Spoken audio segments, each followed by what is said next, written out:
con lo nuestro acerca de Juan. Y es lindo saber y recordar una y otra vez que el propósito del libro, el propósito del Evangelio de Jesús según Juan, es que la gente crea, que el lector crea que Jesús es el Hijo de Dios y que más, que creyendo en Jesús tenga vida eterna. Entonces sabemos que Juan escribe con ese propósito. Quiere que nosotros creamos en Cristo como Hijo de Dios y creamos en Cristo para salvación. Creyendo en Cristo tendremos salvación. Y vamos al capítulo 4, lo vamos a ver por lo menos en 2 domingos este capítulo, esta fracción del capítulo 4, pero vamos a leer del 1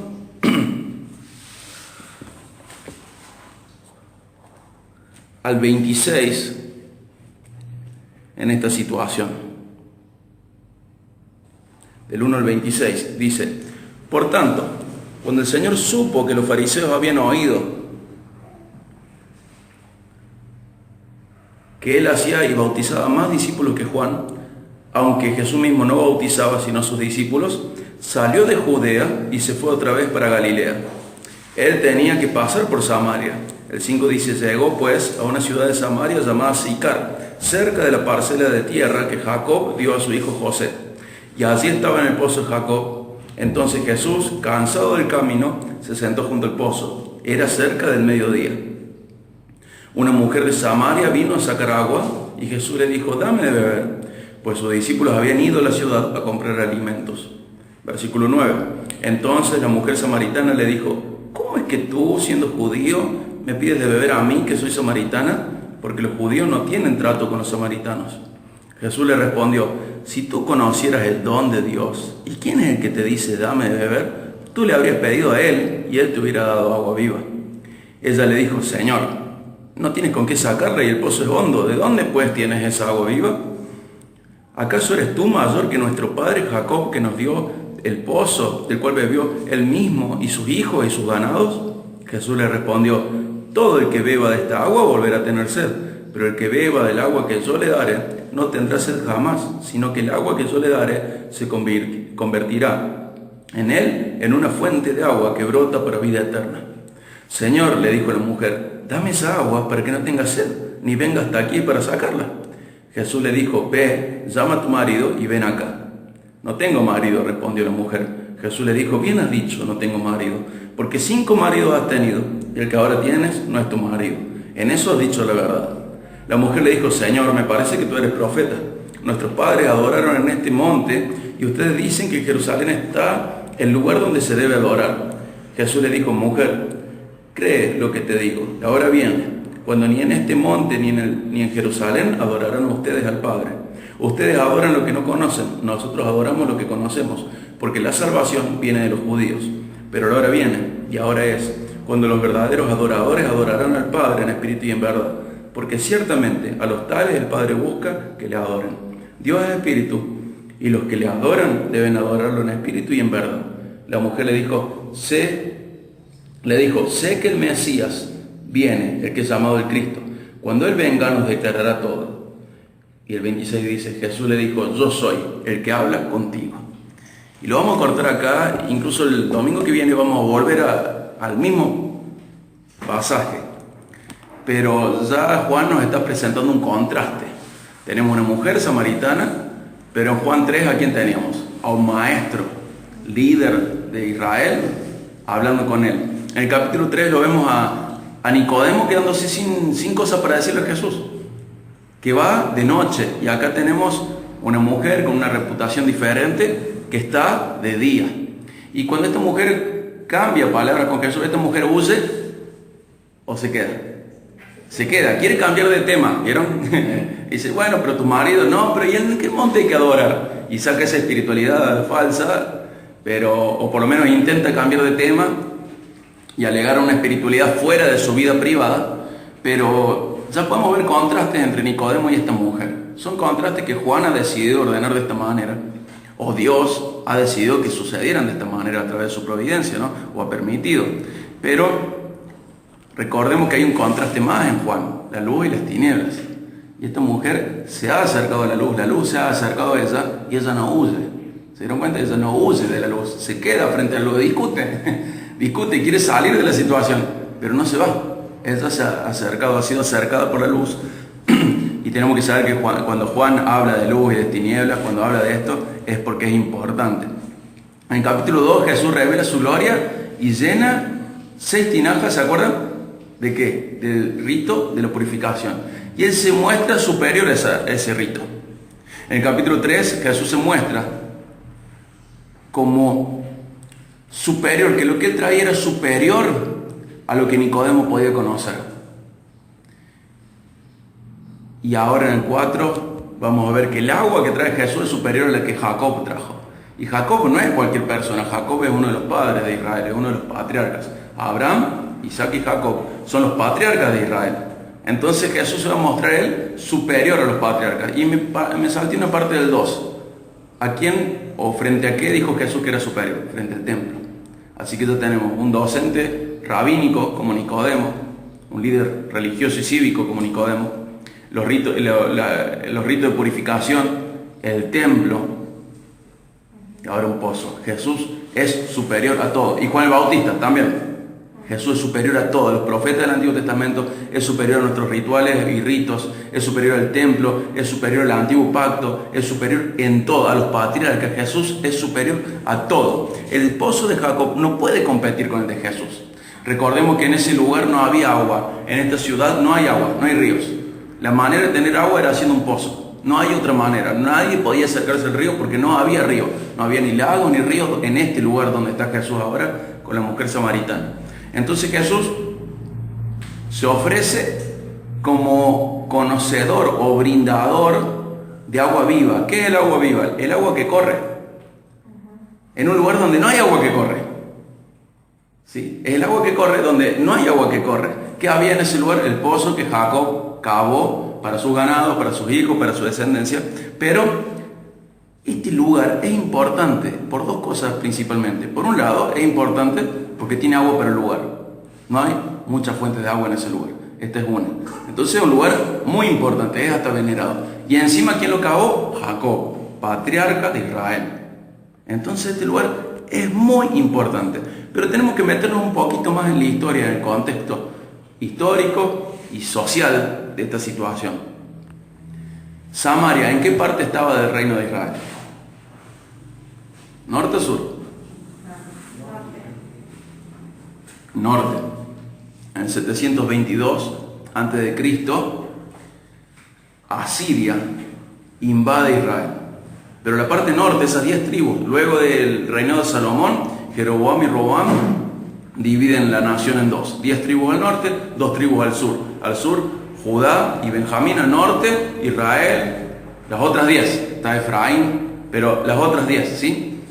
¿Y qué pasa de particular en este lugar? En este lugar los asirios toman control de esta región y se mezclan. Pero Jeroboam, su primer rey, una vez dividido, mezcla también rituales paganos con el culto, con la adoración al Dios vivo, al Dios verdadero.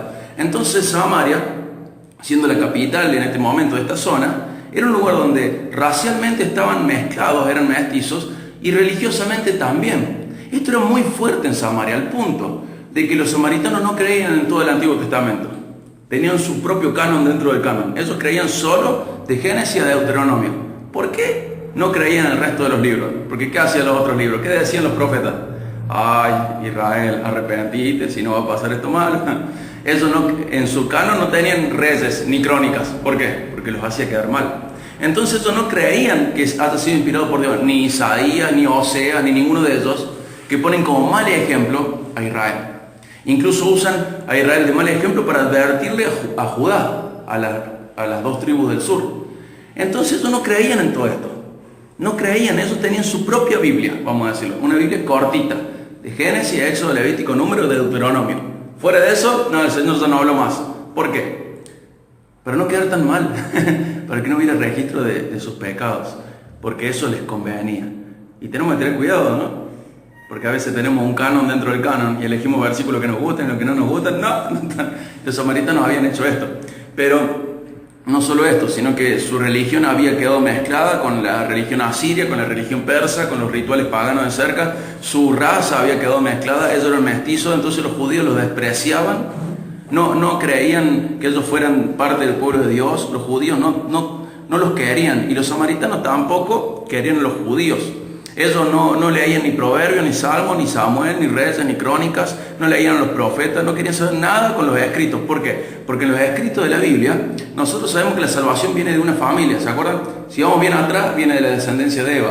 Y si vamos más adelante, ¿de quién? De Abraham. Y si vamos más adelante, de Judá. Y si vamos más adelante, de David. Pero esos dos últimos, ¿quiénes son? Judá y David son parte del reino del sur.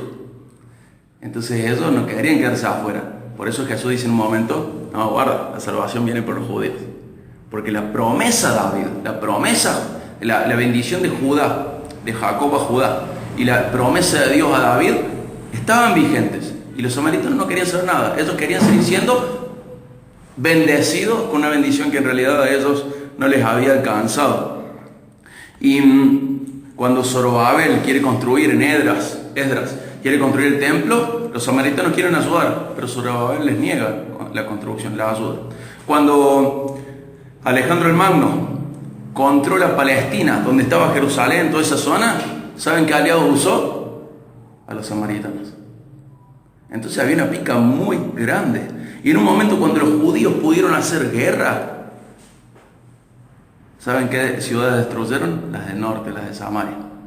Entonces había una pica muy profunda, religiosa, cívica, de guerra entre los judíos y los samaritanos. No es simplemente que eran los vecinos mestizos, era algo más profundo. Sus bisabuelos, sus tatarabuelos habían peleado guerra juntos y habían muerto de un lado y del otro. Había algo muy profundo entre ellos. Ellos quemaron, por ejemplo, el templo samaritano en el monte Gerizim en el 128 a.C. 128 años antes de lo que estamos, 150 y algo de años antes, ya habían quemado ese templo. Lo que quiero decir, que nos tiene que quedar bien claro que Samaria y Judá no tienen nada que ver entre ellos y se odian profundamente. Los dos dicen ser pueblo de Dios y los dos han estado peleados durante siglos. Y los dos pretenden ser pueblo de Dios. Y entre ellos no hay buena relación, entre ellos se odian, hay una tensión muy fuerte, una cuestión racial, una cuestión religiosa. Entonces que nosotros leamos la Biblia como un lector del primer siglo y vemos a Jesús, judío, hablando con una mujer samaritana, nos tiene que chocar. Eso es lo que Juan quiere producir. Es una mujer samaritana hablando en un lugar público, de día, con un judío maestro de la ley. Jesús se está rebajando. Jesús está trascendiendo barreras de su época, de su cultura, de su tradición, no de la Biblia, no teológicas, de su tradición. Jesús está haciendo algo que era recriminado por la gente de su época. Y esta tensión la tenemos que tener en cuenta a la hora de leer este pasaje. Y en otro momento vamos a hablar de que se lo presenta a Jesús ¿cómo? Se lo presenta cansado. ¿Por qué es importante esto? Porque Él es hombre y Dios al mismo tiempo. Él como hombre estaba cansado. ¿Y cuándo fue el momento en el cual se encuentran? ¿Quién me puede decir?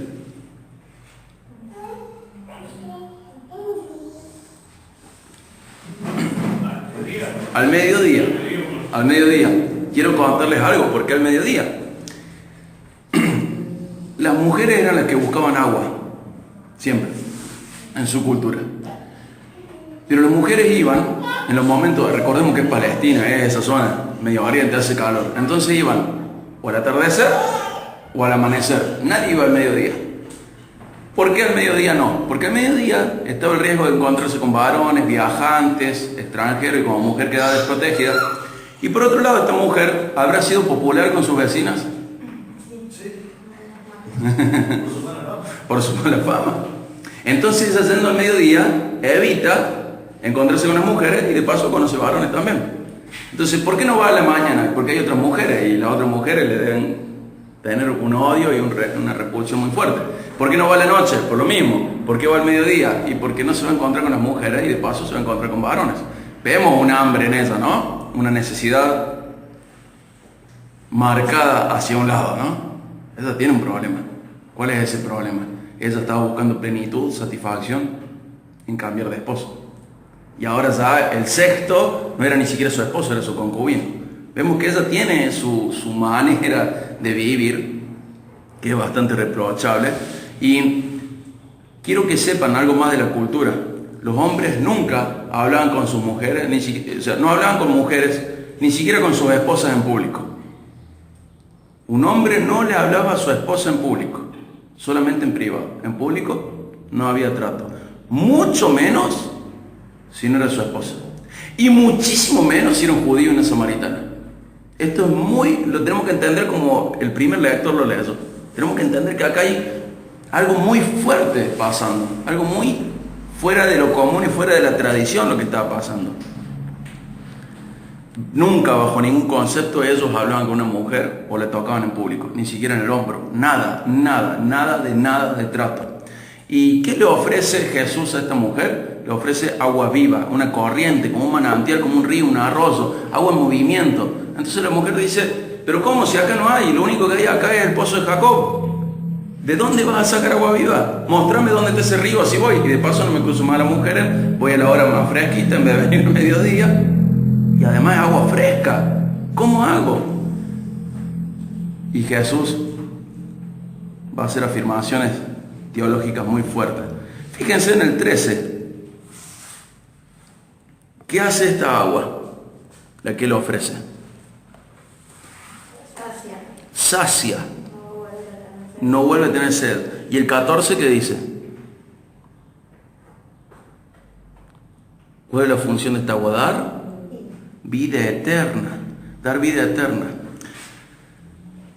Él ofrece un agua viva, pero que no es agua para sacar la sed física, es agua para saciar la sed espiritual. Es un agua viva, nunca se estanca, nunca muere, nunca desaparece, nunca se seca. Esa agua, tenemos que saber que lo que Jesús ofrece es algo más que plenitud y satisfacción.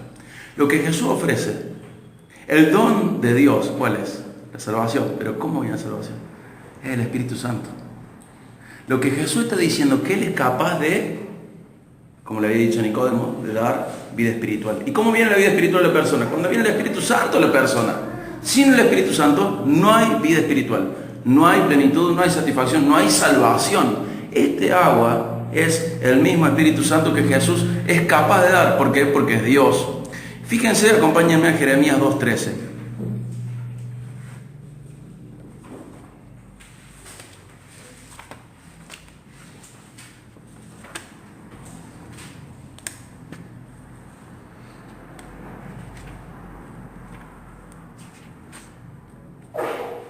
Dice así: dos males ha hecho mi pueblo, me han abandonado a mí, fuente de aguas vivas, y han cavado para mí cisternas agrietadas que no retienen el agua. ¿Estará hablando Dios a través de Jeremías de agua líquida o estará hablando de un sentido espiritual? ¿Cuántas veces nosotros hemos hecho lo mismo que Israel, denunciado acá por Jeremías? Que dejamos a Dios y buscamos satisfacción en otro lado. ¿En dónde estaba buscando satisfacción almática, espiritual la mujer? Los hombres. La pregunta del millón, la primera pregunta del millón para hoy, para vos es: ¿cómo se llaman tus esposos? ¿Estás siempre bebiendo del agua de vida, del agua viva? ¿O estás buscando plenitud y satisfacción en otros? Sean riquezas, sean hobbies, sea fama, sea popularidad, sea caerle bien a los demás. ¿En dónde estás buscando vos? Porque acá Dios denunció a su pueblo en Jeremías y dice: ustedes dejaron la fuente de agua viva y cavaron cisterna para ustedes que no retienen agua y no tienen. El agua que Dios ofrece no se seca, es una fuente. Es una fuente que nunca se seca. Pensar que se seca es pensar que Dios se murió. Dios no muere, es eterno. Pensar que se seca es pensar que el Espíritu Santo se fue. No, dice: ustedes dejan esta bendición, este don espiritual, este regalo de Dios que es la salvación, y sin perder la salvación, sin dejar de ser pueblo de Dios, ustedes en vez de buscar su satisfacción en Dios, ¿qué hacen? Buscan su satisfacción en otro lado, cavan cisterna. ¿Y qué hace la cisterna? Tiene agua un rato y después no tiene más agua. Y no encontrás, y por eso cambiamos de teléfono. A veces, oh, mira, ya este teléfono está viejo, necesito otro. O cambio de auto, no, este auto está viejo, necesito otro. O cambio de novio, o de novia, o de esposo, o de esposa como esta señora. O de lo que sea, Hay gente que cambia así de iglesia. Hay gente que cambia así de hobby, de pasatiempo. De cualquier cosa, Hay gente que cae en las adicciones por esto. Porque está insatisfecho y ha dejado la fuente de agua viva y ha elegido cavar una cisterna que no da agua. Con todo el esfuerzo que eso genera, con todo ese cansancio que eso exige. Sin embargo, no hay satisfacción. Pero la pregunta es: ¿cuáles son tus esposos? cuáles son tus hombres. Porque si bien vos no sos una mujer como esta, seguramente tenés una lista de cisternas de agua sin fuente, una lista de fuentes de agua sin agua, de cisternas sin agua, de lugares en donde vos buscás tu satisfacción, no hay más. Pueden ser títulos universitarios, hay gente que lo hace. Pueden ser riquezas, hay gente que lo hace. Que se sentiría con una fuente de agua viva si tuviera el auto 0 kilómetros, o tuviera su propia casa, o tuviera esto o el otro.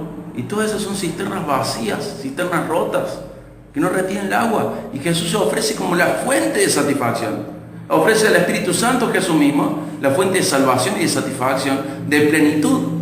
Y ahora Juan nos está llamando indirectamente a: guarda, todos nosotros tenemos nuestra lista de cisternas rotas. Seamos atentos, no la despreciemos. Y Dios dijo a través de Ezequiel, a través de Zacarías, que ellos veían que en algún momento iban a hacer desde Jerusalén una inundación de bendiciones. ¿Por qué va a pasar esto? Y porque en Jerusalén fue sacrificado Jesús, y ahí viene nuestra salvación. Y ellos todavía no entendían. Y el símbolo, el agua, se convierte en un símbolo de la nueva realidad espiritual que comienza a través del Evangelio. El agua es un símbolo del Espíritu Santo. La mujer pidió agua, pero no entiende ni conoce la identidad de Jesús. En cambio, cuando Jesús le dice lo que ella es, lo que ella hizo, su búsqueda espiritual, se revela a sí mismo Jesús. Y vemos que esta mujer, repito lo que dije hace un ratito, permanece en la luz, ella no se va, sino que ¿qué reconoce de Jesús? Este es alguien importante, como un profeta. ¿Cómo sabe que me casé 5 veces y ahora que estoy en concubinato no estoy casado? Sabe algo. ¿Reniega con la luz? Sí. ¿Le molesta? Sí. ¿Arde, pica? Sí. Pero quiere quedarse en la luz, a pesar de ser expuesto a sus pecados. ¿Se acuerdan de Juan 3? Lo mismo, amar las tinieblas o amar la luz. Y acá vemos a ella acercándose a la luz. Entonces la mujer en el 4:20, sin irse de la luz, pero queriendo zafar de la vergüenza de su pasado y de su presente, hace una pregunta picante, ¿no? Bueno, y a ver, ¿vos qué sabes? ¿Qué le dice en el 4:20? ¿En qué monte hay que adorar? ¿En qué monte hay que adorar? Ustedes dicen que Jerusalén, nosotros decimos que en este monte. ¿Qué opinas vos? ¿Qué decís vos? Y tenemos que saber que en ese lugar, el que adoró en ese lugar fue Abraham. Punto importante. Porque Abraham es el patriarca. Entonces estamos en el pozo de Jacob, cerca del monte donde adoró Abraham, y la mujer dice: pero acá está lo espiritual. Y Jesús se muestra superior a todo lo demás. Jesús es superior a todo lo demás. Pero la segunda pregunta que te hago: ¿cuál es tu monte? Porque a veces tus tradiciones te impiden ver a Dios correctamente. Y esta mujer no entiende bien la identidad de Jesús. ¿Por qué? Porque su tradición era más fuerte. Esta mujer está insatisfecha y el pozo de Jacob no le está dando la satisfacción que ella necesita. Y adorar en el monte de Abraham es inferior a adorar en Cristo, en espíritu y en verdad. ¿Y cuál es tu monte? ¿Cuáles son esas tradiciones que a vos te impiden ver a Jesús y reconocerlo como Él es? Y Jesús va a contestar la pregunta de la mujer. En el 4:22 dice: ustedes adoran lo que no conocen, nosotros adoramos lo que le conocemos, porque la salvación viene de los judíos. Fíjense que Jesús no tranza, no negocia en ningún momento por dónde viene la salvación. Él no niega que la salvación viene de los judíos y aprovecha este error de la mujer para dejarle en claro de dónde viene la mujer. Pero en un momento, en Juan 2, Jesús se muestra como superior al templo, ¿se acuerdan? Y ahora se va a mostrar superior a cualquier monte donde sea adorado a Dios. Jesús es superior. Y tenemos que ver que lo que está haciendo Jesús acá, recién comenzando el Evangelio, nos está mostrando que Él es superior a todo. ¿Y cómo debe ser esa adoración? Él es quien va a producir la verdadera adoración. Pero ¿cómo debe ser esa adoración? En espíritu y en verdad. ¿Por qué en espíritu? Porque solamente el que nació de nuevo puede adorar correctamente. ¿Y por qué en verdad? Porque todo lo anterior era sombra de lo que podemos ver en Jesús. Ahora podemos, siendo hijos espirituales de Dios, podemos adorar. Y ahora entendiendo bien todo lo anterior podemos adorar. El templo, sombra de Jesús. Ahora es en verdad, adoramos en Jesús. El monte de Abraham, sombra. Pero ahora adoramos en Jesús. Esto es de verdad. Es de verdad y es espiritual. No tiene que ver con los rituales ni con la tradición. Tiene que ver con un nacimiento nuevo, con algo diferente. Y vemos que Él sobrepasa ampliamente lo que las instituciones ofrecen. Rituales de purificación, Juan 2, Jesús lo sobrepasa. El templo, Jesús lo sobrepasa. El pozo con gran tradición, Jesús lo sobrepasa. El monte con terrible tradición, Jesús lo sobrepasa. Él es superior a todo, incluso desafía la vigencia y muestra que lo anterior es totalmente obsoleto. La tradición obsoleta, los rituales obsoletos, lo que importa es que sean espíritu y en verdad. Lo importante es el nuevo nacimiento, lo que venía hablando con Nicodemo. Lo importante es la salvación, lo importante es el Espíritu Santo, lo importante es la fuente de agua viva que esté dentro tuyo. Lo importante es ver, según la perspectiva de Juan, que Jesús da vuelta a todo. Pero ¿cómo si hasta acá lo importante era el templo? Jesús dice, no, hay algo más importante que el templo. No, pero si lo importante eran los rituales de purificación. No, hay algo más. No, pero si lo importante son los profetas. No, yo soy superior a los profetas, dice Jesús. Entonces vemos que Jesús se está mostrando y que Juan desde su perspectiva lo está viendo Jesús como alguien que revoluciona todo. Revoluciona todo y en tu vida quiere hacer lo mismo y en la mía también. Y quiere mostrarse y ser entendido como superior a mis tradiciones. Quiere mostrarse y ser entendido como superior a mis cisternas. Quiere mostrarse y ser entendido como el importante, como el que vale la pena. Y nosotros siempre tenemos estas cisternas y tenemos que dejar de ir a buscar en ellas. Y también tenemos nuestros montes sagrados y tenemos que entender que Jesús es el que tiene que ocupar ese lugar. Y lo vamos a ver en otro momento, el tema del evangelismo, pero fíjense que Jesús, si dejó el cielo para venir a comunicarnos un mensaje, como Dios se hizo hombre, qué poca cosa fue para él como judío acercarse a la samaritana. Sin embargo, nos está mostrando una vez más la intencionalidad de Dios de acercarse a nosotros. No hay ninguna barrera racial o social o religiosa que sea tan alta como para que Jesús no la pueda atravesar. Y no tenemos que perder la esperanza en esto, ni tenemos que dejar de insistir en misiones y en predicar, porque no hay ninguna barrera que Jesús no pueda atravesar. Y acá, ya lo habíamos visto en Juan 1, se presentan muchos títulos de Jesús.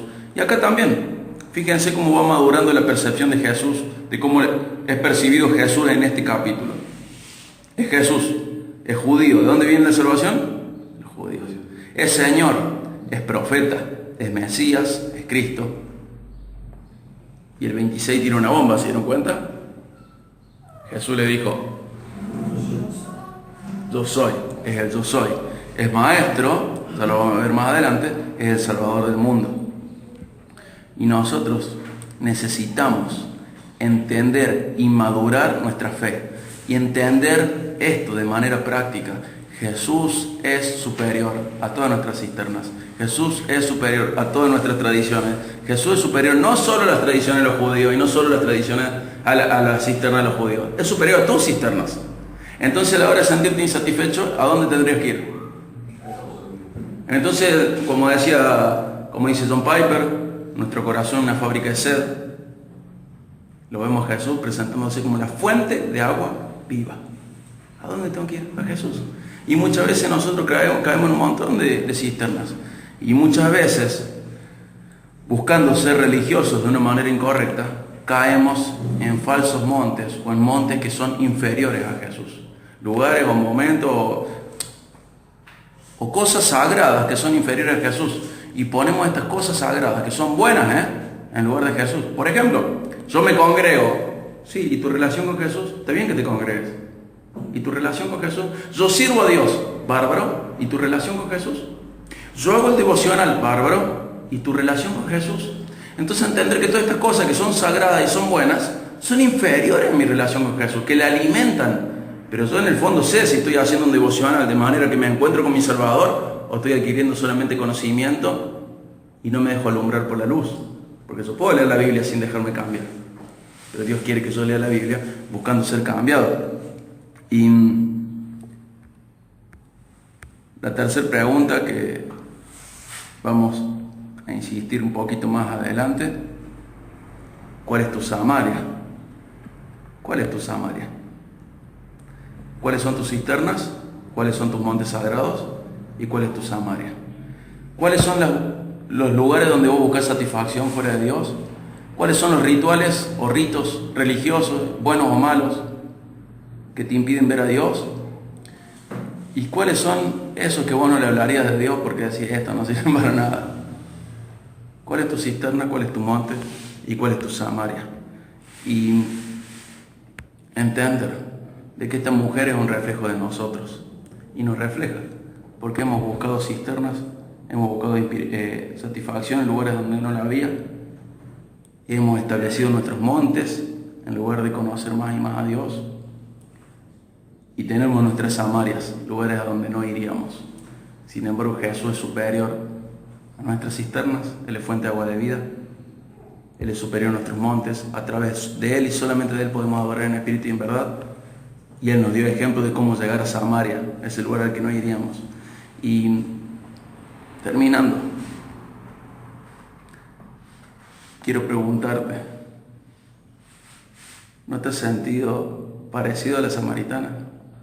¿No tienes tu propio canon, tus propios versículos que te gusten, el otro no? ¿Tu heladera qué versículos tiene? Todo lo puedo en Cristo que me fortalece. ¿Y los otros versículos? Lucas 14, si no aborreces tu padre, tu madre, no puedes ser mi discípulo. Si no aborreces tu propia vida, no podés ser mi discípulo. No, ese no me gusta, lo saco del canon. Tenemos nuestro propio canon y estamos reflejados en los samaritanos. Y tenemos que corregir eso. Y tenemos nuestras propias cisternas. Y vamos en busca de agua a lugares que nos sacan fuerzas, que nos sacan tiempo, que incluso hasta nos sacan dinero, y no tenemos satisfacción en ellos, en vez de ir corriendo a Cristo. Tenemos nuestros montes sagrados. Pero yo me congrego. Pero yo hago esto. Pero ¿y Cristo? ¿Y tu adoración en espíritu y en verdad? Y tenemos nuestra Samaria, esos lugares a los que no iríamos. Entonces, viéndonos reflejados en ella, tengamos cuidado, porque es tan lindo entender que Dios nos ha puesto ejemplos en otras personas y ha quedado registrado en la Biblia para que nosotros entendiéramos cómo somos, porque a veces nosotros entendemos que es floja la samaritana, ¿no? 5 esposos, y vos que vos no, a lo mejor no tenés 5 esposos y tenés otra cosa. Pero ¿cómo no va a entender que el monte ya no es superior a Jesús? ¿Y vos? ¿Entendés que Jesús es superior a todo? ¿Entendés que Jesús no quiere ser lo más importante de tu vida, sino que quiere ser tu vida? ¿Entendés eso? Entonces, entender y disfrutar esto, que la Biblia escrita, que nos confronta, que nos ilumina, y ahora estando a la luz, ver y tomar una decisión: ¿me corro a la luz o sigo bajo la luz, dejando que me ilumine y me muestre mis pecados? Yo quiero a Cristo, aunque me duela, aunque ilumine mis pecados. Yo quiero a Cristo y quiero dejar atrás mis montes, quiero dejar atrás mis cisternas y quiero dejar de tener cierto rechazo de ir a Samaria. Quiero avanzar en la fe. Entonces les invito a ustedes, teniendo en cuenta esto, que reflexionen, que reflexionemos todos juntos en esto, que crezcamos buscando a Cristo. He decidido seguir a Cristo, decir la canción, no vuelvo atrás, Cristo y solo Cristo, ¿sí? Vamos a orar, terminando esta reflexión, pidiéndole al Señor que nos ayude a dejar atrás estas cisternas sin agua, a dejar atrás nuestras tradiciones y buscarle a Cristo y solo a Cristo. Vamos a orar.